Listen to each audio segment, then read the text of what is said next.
So there's another day pressing, cultivating our land, coming for beans. Yesterday we had all our bean seed cleaned, so some of the beans that we harvested in this harvest, we've cleaned about 60 tons of those so that we can use those for our own seed.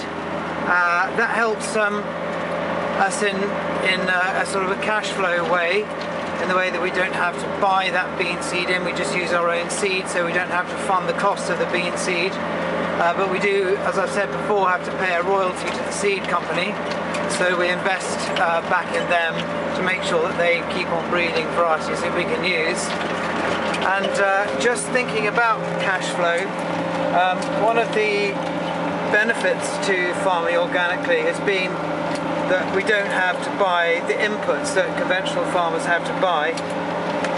And on this farm, looking at the prices of ammonium nitrate at today's values, the amount of nitrogen that we would have to buy, some ammonium nitrate we would have to buy, would cost us in the region of £120,000, and the amount of chemicals that we would normally use conventionally on this farm would cost about another £80,000, so it would be funding £200,000 over the growing crop season.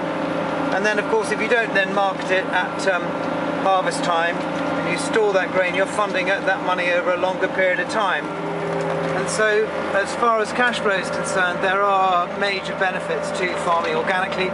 It doesn't make so much difference obviously when interest rates are so low when you're borrowing the money, but it doesn't take much of a rise in interest rate to put a real cost on that.